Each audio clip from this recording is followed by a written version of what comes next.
Nshuti bakunzi ba Kamera Gospel TV Show nongeye kubasuhuza muraho neza ni amahoro. Mbifurije ikaze mu kiganiro cy'ubuzima muri rusange, tuganira kandi duhana inama n'ibitekerezo bitandukanye abantu bagiye batwandikira mu kiganiro cy'ubushize. Mwese ndabashimiye cyane. Uyu munsi rero ngarutse imbere yanyu, amazina ni Jean Bosco Shima. Ndagira ngo kandi n'ubundi tugirane ibihe byiza mu kuganira nk'uko musanzwe mubimenyereye. Mbanje ngo ikaze umuvandimwe turi kumwe hano uri kuri kamera, kandi nawe Imana imuhe umugisha. Hanyuma tugiye gusenga. Ubushize twaganiraga kuri challenge z'ubuzima, cyangwa se ko nubwo uko turemwe, uko twahamagawe, uko Imana yaturemye, twese dufite impamvu yo kubaho. Dufite impamvu yo kubaho, kandi impamvu itagira ikintu kiyisimbura, itagira ikintu na kimwe kihagarika. Nicyo rero turi bwongeye kugarukaho tuvuga noneho kuri challenge, cyangwa se imbogamizi z'ubuzima duhura nazo zigatuma rimwe na rimwe ibyo dushaka gukora tutabigeraho. Reka mbanze ngusengere udukurikiye, kandi ndifuza ko wagubwa neza uri hamwe natwe. Mana, turagushimye ko uri uwo kwizerwa, uri Imana nziza, niwe waturemye nk'uko tubizi. Turabizi ko ari waturemye, turabizi ko ari wakoze umushinga w'umuntu, umukora ushaka ko asa nkawe, umukora ushaka yuko azaba umukiriyeta, azaba umuinoveta, azaba umuntu udasanzwe agahindura amateka y'isi. Kandi ibyo byarabaye. Tubona abantu bagiye bubika amateka y'isi, tubona ba Alexander le Grand, tubona ba Yesu Kristo, tubona n'abandi batandukanye bakoze amateka yo guhindura ubuzima bw'abandi bantu. Warakoze ko natwe waturemye muri iki kinyejana kugira ngo duhindure amateka y'isi muri ibi bihe turimo. Urakoze Mana kubw'ikiganiro, uzacyumva wese azabona ko gukora n'ikiganza cyawe gikiza kizabe kuri we, imbaraga zawe zibohora zizabe kuri we, mu izina rya Yesu Kristo umwami wacu, amen, amen. Ndagira ngo mbere y'uko ntangira iki kiganiro mbanze mbasomera ijambo riri mu gitabo cy'umuhanuzi Yeremiya, ibice 29 umurongo waho wa 11. Haravuga ngo, kuko umugambi mfite kuri mwebwe atari uw'ibibi, ahubwo ari uw'ibyiza, kugira ngo mbareme umutima w'ibizaba. Aya magambo iyo yumvishije, ni amagambo wenda mpereho kugira ngo tubanze twumve impamvu y'ikiganiro. Imana iri mu muntu yamuhaye navuga ngo ni special condition, cyangwa se special recommendations. Ibi ni ibintu bishobora kuvuga mu buryo bunini cyane, ariko ndagerageza tubivuge mu magambo makeya. Imana ikurema yari ifite intego. Ibyo bintu byo ntago bisubirwaho. Wavutse uri umuhungu kubera ko uzaba umugabo, uvuka uri umukobwa ko uzaba umugore, cyangwa se hari imirimo uzakora igendanye n'uko wavutse umeze. Ahantu wavukiye nta muntu n'umwe muhajya w'impaka. Ngira ngo niba uri muri comment section, wowe udukurikiye, ndaza gusaba wowe utarakora kandi subscribe kuri iyi channel, kugira ngo tujye turushaho kugendana. Wenda ntabwo abantu bose barashaka kumva neza iyo nshaka kuvuga 100%, ariko ndifuza ko umuntu udukurikiye, kugira ngo azajya acikwa n'ibiganiro, ukore subscribe. Ni inkunga ikomeye uduteye. Ukora subscribe kuri twebwe ni inkunga ikomeye, kuko inkunga ikomeye kuri twe, kubera ko tuzi neza ko ibiganiro bizakurikira bizarushaho kukumvisha neza intego dufite, intego yo kukumenyesha ko uri uw'agaciro. Ni ukuri, utitaye ku bibazo byawe urimo uyu munsi, utitaye ku buryo waraye, utitaye ku buryo wiriwe, mu gihe cyose gihumeka umwuka w'abazima, mu gihe cyose ubuzima bwawe butarageza ku mwisho, cyangwa se butarageza ku mpera, uracyari umuntu w'agaciro, kandi uracyashobora kuba wagera ku byo Imana yakuremeye kugeraho. Ndashaka kubaha urugero rumwe, ngendeye kuri iyi story iri muri Bible. Hari igihe cyageze umugabo umwe wari ufite umugore n'umwana, ngo bajya mu gihugu cya kure, bagiye gutembera. Bagezeyo baza kuburana. Umugore abura umwana, kandi amubura none atari kumwe na se. Ni ukuvuga ngo batatu bombi baratandukanye, baraburana, barimo barangaye bareba amazi ukuntu arimo kuguruka. Igihugu sinshaka kukivuga ahangaha, yo ntarabahita babyumva. Hano hari amazi ahora aba flying, amazi acuranga, amazi. Barahagaze rero kubera ko byari bitangaje, byari byabatangaje. Baza kuburana. Bamaze kuburana, umwe atangira gushakisha undi. Ubwo urumva uwo mwana arimo gushakishwa n'ababyeyi bombi, kandi nabo ubwabo ntibazi aho buri wese aho ari. Ndashaka kwereka ikintu cyitwa isano ikomeye Imana yaremye umuntu. Imana yaremye mu buryo butangaje. Noneho byaje kugera igihe umwana aravuga ati, ngewe rero umwana umuntu amubona ari wenyine, bati ngaho umwe wicara aha ngaha utegereza ababyeyi bawe bashobora kuza kukubona wicaye aha ngaha utiriwe uzerera, kuko nugumya kuzerera bashobora kujya bajya aho uvuye. Namwe murabizi ko ushobora gushaka umuntu wagushaka ukajya ugera ahantu naho havuye. Igihe cyaje kugira rero umwana we yicara aha hantu ati ndicara aha ngaha ntegerereza aha ngaha ndagumya ndire uza wenda ababyeyi baza kugira ngo bangire. Urumva icyizere umwana yashyizwemo n'umuntu wari umubwiye ngo guma aha ngaha. Umwana arahicara umyategereza, kera kabaye nyina aza kuhanyura wumva kana karimo kararira, aribyo asanga n'umwana wari yinduka amureba, bafatanya kureba se kandi na se baje kugira baramubona. Icyo mbivugiye ni iki? Nuko buri muntu wese afite amahirwe hano ari mu musambi. Buri muntu wese afite ahantu ibintu yaremanywe bigomba kumusanga.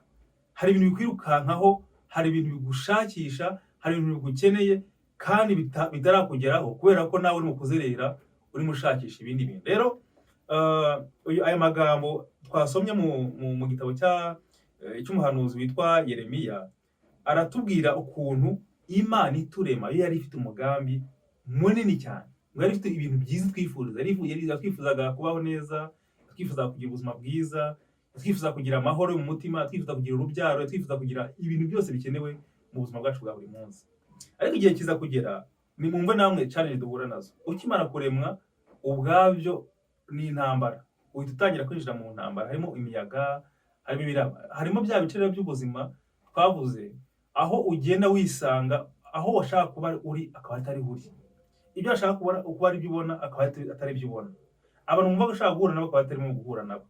Ariko igikomeye kirimo cyiza nuko n'ubundi uko byagenda kose umumaro wawe n'imbaraga zawe icyo bizamara ntabwo kizigira kireka kubaho mu gihe cyose kiriho ugihumeka.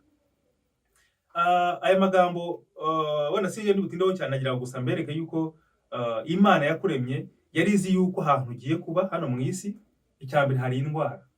Ikivuka rwose cyangwa bikunda utangira guhura n'inkingo, baragukingira, bazagukingira tetanus, bagukingire mugiga, bagukingire agakwega, uzasanga hari sida, hari igihe ushaka kuvuga ufite sida, hari igihe ushaka kuvuga uri muzima, uzasanga hari ibicurane, hari inkorora, hari gripe. Ibi bintu byose bihari ni challenge ku buzima bwawe. Icya kabiri hari ubukene. Ubukene nabwo uzasanga wisanze uvuke mu muryango utishoboye, usanga uvuke mu muryango wa ntaho nikora, uzisanga uvuke mu itorero rimwe na rimwe idakunda abantu, ugahita wowe bari abantu ujya ubanga bari ibyo bakunda.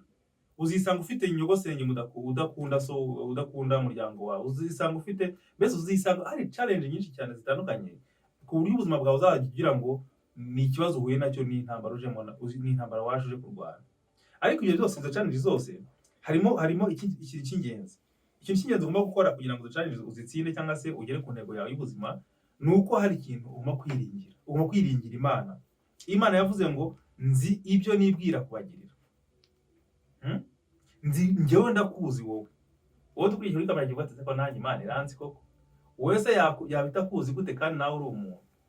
Byanga bikunda uri umuntu waremwe nayo, wavutse wenda ababyeyi babishaka cyangwa se batabishaka, wavutse wenda iwanyu bagukeneye cyangwa batagukeneye, ariko byagenda kose ufite impamvu yo kubaho kwawe. Ndashaka kubaha urugero rumwe. Nta muntu wenda ntabwo nzi abantu bose batwikine bafite hari igikoresho kimwe ngiye kubabwira abantu bakunda gukenera ko batazi agaciro kacyo. Mu rugo iwawe waba ufite agasekuru gatoya bakoresha basekura urusenda, basekura tangawizi cyangwa tungurusumu. Ntabwo abantu bose badufite udusekuru, wenda nicyo nshaka kuvuga, ariko buri wese aragakenera. Niyo mpamvu habaho n'imashini zidusimbura, habaho blender, habaho n'izi mashini zisya zikabisimbura. Ariko nyabwire ko buri wese uteka, buri muntu wese ugira igikoni mu rugo, ako nagakoresha akunda kuba atunze mu rugo. Wakwibaza kuki abantu bagagura bakagatunga? Ni ukubera yuko nyine uzakenera guteka, kandi bya birungo ukeneye gukoresha nabyo uzabikoresha ukoresha ka gasekuru. Rero niyo mpamvu nawe Imana ikurema, wenda ushobora kwibwira ko uciriritse inyuma y'abandi bantu, ariko Imana igukeneye mu bwami bwayo kugira ngo ugire icyo uhakora. Nta kintu na kimwe gishiriritse mu bwami bw'Imana kibaho. Ushobora kubona uvuga ngo uri umukene gute se? Kandi Imana igukeneye mu bwami bwayo. Ushobora kuvuga ngo ndasuzuguritse, ariko Imana ntabwo Imana iragukeneye uko umeze, igukeneye uri mugufi, igukeneye uri muremure, igukeneye ubyibushye, igukeneye unanutse, igukeneye uri inzobe cyangwa igukeneye uri igikara, igukeneye ufite amafaranga cyangwa utayafite. Ahubwo ikintu cy'ingenzi ni ukumenya ngo ese Mana njyewe ni gahunda ki, ni gahunda ki nkwiye gukora hano ku isi. Rero hari kwiringira Imana niyo tubona kuko niyo yaturemye kandi ifite umugambi mwiza ku buzima bwacu. Uko umeze kose uyu munsi ubashije kwisobanukirwa ukamenya ko Imana ifite umugambi mwiza ku buzima bwawe, ukayizera ukayiringira, nta kibazo na kimwe wahura nacyo utazasohokamo. Icyo ni ikintu cy'ingenzi. Icya kabiri ni ukugira intekerezo zihamye. Intekerezo zihamye zishaka kuvuga ngo navutse ndi umukene ariko sinzapfa ndi umukene. Icyo kintu ugomba kukizirikana. Navutse mu muryango mbona bashonje, mbona tutarya inshuro zose zikwiye kuribwa, ariko ntago nzasaza umuryango wanjye ugikennye. Navutse mfite uburwayi ariko ngomba kuzakora icyo nagombaga gukora. Hari umwana umwe w'umukobwa ubyintangaza cyane yapfuye mu minsi yashize, niba ari ibyandi bivuga ngo it's okay. Yarariye ngo it's okay. Yavutse afite ibibazo by'amaraso, agira kanseri iremereye mu mubiri we, avuga ati ibyo byose imyaka nsigaje kubaho ngomba gukora ibintu nk'uko. Yasize amateka yose y'ubuzima bwe ayarangije. Yaragiye yita ku mpano ze, araririmba, yahembuye abantu benshi, imitima y'abantu benshi yaranezerewe kubwe, yapfuye abantu benshi twarababaye. Ariko rero yavukanye kanseri. Wakwibaza ngo uko yavukanye kanseri agira ibyiringiro, ibyo byiringiro yagize niyo byatumye icyo yagomba gukora cyose yaragikoze. Yaratembera ahantu hatandukanye, yariye ibitandukanye, yabayeho ubuzima butandukanye, yapfuye ku myaka 30 ariko mu by'ukuri misiyo yari yayirangije. Urumva yapfuye ku myaka ingana n'iyo Yesu nawe yapfiriyeho. Yesu nawe yaje afite mission, ntabwo agomba kuba igihe kirenze cyangwa kubaho, kuko misiyo ye igomba kurangirana n'igihe. Buri wese rero avuka afite misiyo agomba kurangiza. Niyo mpamvu ugomba kugira ibitekerezo ngo uko umeze kose uyu munsi ufite icyo ngomba gukora kandi nkazakirangiza. Icya gatatu ni ukuba ufite abantu hafi yawe mugendana mu bana ariko bagufasha kubaka icyizere gikwiriye mu buzima bwawe. Ntuzagende n'umuntu udaha agaciro ibintu ukora. Ntuzagende n'umuntu udaha agaciro ibintu uvuga. Ntuzagende n'umuntu utumva ibyo uvuga ngo wowe mujye inama agushyigikire. Ahubwo uwo muntu ujye umugendera kure. Na Bibiliya avuga ngo ujye ugendera kure inyuma y'abanyamagambo, ujye ugendera kure y'abanyamagambo n'abanyeshyari n'abanyandanini. Ikindi cya kane nshaka kugira ngo mvuge, uzajye mu buzima bwawe wigira ku makosa wakoze. Hari igihe ukora amakosa pe, twese dukora amakosa, twese twakoze amakosa, ariko ugomba kwigira ku makosa wakoze kugira ngo overcoming, kugira ngo aho hantu harenge, ntuzongere gukora ikosa rimeze nk'iryo wakoze mu buzima bwashize. Yaba mu rukundo, niba warakoze ikosa mu rukundo ntuzongere kurikora. Niba warakoze ikosa muri business watangiye ntuzongere kurikora. Niba hari ikintu wakoze cyabangamiye ibyo washaka gukora, icyo kintu ukakimenya, ntuzongere kugikora. Mvuze ngo ntuzongere kugikora. Ikindi kintu ugomba kwigiraho, igihe cyose utekereje ikintu jya ugikora utitaye ku byanze, utitaye ku byashobotse, jya ugikora kuko wagitekereje. Ni impamvu cyise cyaje mu mutwe wawe, kuki se ariho cyaje mu bitekerezo. Inshuro nyinshi uzisanga niyo wanze gukora ikintu usanga abandi bagikoze. Ibyo byagiye bimbaho kenshi, nkumva rwose mfite ikintu ngomba gukora, ntagikora uwo munsi, ejo hari umuntu yagikoze nk'uko nanjye nagomba kugikora. Bishatse kuvuga iki? Imana ishobora kugaya wowe wanze kuba umugaragu mwiza, igakoresha undi utanabishoboye. Hari igihe usanga umuntu akora ibintu rwose wowe wari kubikora neza, ariko wowe ntubikore, ukisanga uwo muntu amabikora kurusha wowe uko wagomba kubikora. Ndagira ngo mbwire yuko rero ni ikintu gikomeye inshuti yanjye, nujya utekereza ikintu ujye ugikora, uvuge ngo ndagishobora. Mwabonye abantu benshi bagiye bitinyuka bakora ibitangaje. Ese batekereza yuko ari yaba ingabo iri ku rugamba, yaba umusirikare uri mu ishyamba arwana, utekereza ko atari uko byaje mu bitekerezo bye? Aragenda akabigerageza, akabikora bigakunda, akarwanira igihugu bigakunda, akarwanira umuryango bigakunda, akarwanira igihugu muri mpuzamahanga. U Rwanda ni igihugu gito ariko turabishobora kubera ko Imana idufasha bigakunda. Ndagira ngo yuko rero ni ikintu cy'ingenzi, nujya utekereza ikintu ugikora kandi kizagira neza umumaro abandi. Ndagira ngo iyi ngingo yindi yo kugirira neza abandi bantu tuyitindeho gatoya. Jya wiga gufasha abandi bantu. Ushobora kuvuga ngo yewe njye nta mafaranga ngira, njye nta bushobozi mfite bwabyo. Hoya, ntabwo ikenera n'amafaranga yawe. Nzabaha story yanjye, abazayikunda bazabyandikire muri comment babimbwire. Njyewe ndibuka ko nashatse gukora byinshi nyuma ngo nta mafaranga ndabona, nkanayashakisha kugira ngo mbikore, ariko bikarangira ibyo ngibyo byanze gukoreka. Ahubwo mu gihe ntari mfite amafaranga bigakunda bigakoreka, kuko amafaranga yawe si yakenewe. hakenewe imbaraga n'umutima wawe kugira ngo bikunde. Niba hari ikintu wumva wafasha umuntu ubikore, impano ufite yafasha abantu benshi. Ese n'abantu muzi bagiye baririmba bakagera kure, bagakora ibintu bitangaje, bakanezeza abantu kandi bavuka mu miryango ikennye. Ngendeye urugero Bosco, iyo murebye nkumva ukuntu aririmba, nkumva ukuntu ari mashine y'umuziki hano mu Rwanda bifite. Ese muzi ko iyo utamumenya agiye kugenda bite? Uwamufashije se iyo atamufasha agiye kugenda bite? Ese ndagiye ko amufashije ko yari afite amafaranga menshi? Oya, yagiye n'umutima we, yagiye n'ubuzima bwe. Mwirene rwose, shout out to you. Wowe niba hari icyo ubona wafasha umuntu kimufashe, niba hari icyo ubona wagaburira umuntu kimugaburire, ubundi umureke yigendere. Niba hari icyo ubona wafasha abantu bitewe n'impano ufite, bitewe n'ubushobozi ufite bukeya uko bungana kose, bikore none aha kandi bikore none, witinya kubikora. Niba hari icyo umutima wakubwiye kuba wafasha n'ikiganiro nabyo wabikora.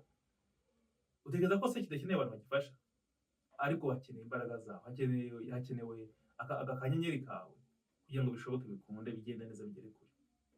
Hari ibikoresho bikenewe, hari ibintu byinshi biba bitangiye bigarabiriwe gufasha abantu. Rero icyo nari mbivugiye na nuko nshyize muri ako kablage, hatagira uvuga ngo biriya biganiro birirwa basabiriza, reka da.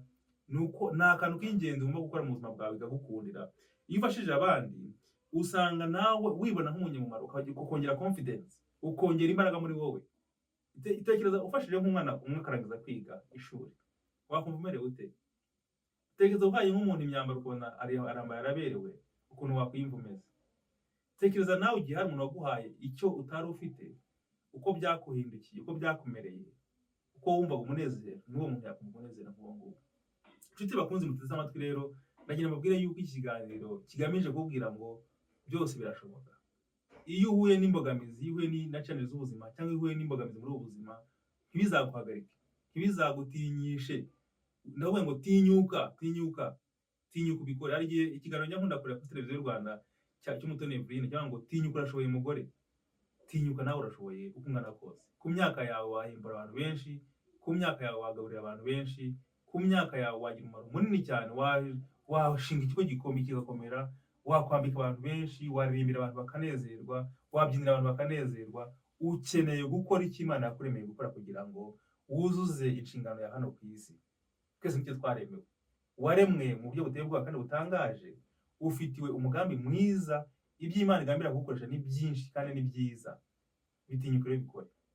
Tinyuka none. Uyu mwaka wa 2025 ndagira ngo usabe yuko uyu mwaka utazarangira utashyira mu bikorwa ibyo wumva wifuza gukora.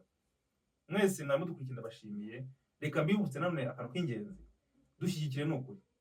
Kora subscribe, ukore like kuri iyi nkuru niyo bigukundiye, kandi ndumva bishoboka cyane, biroroshye cyane.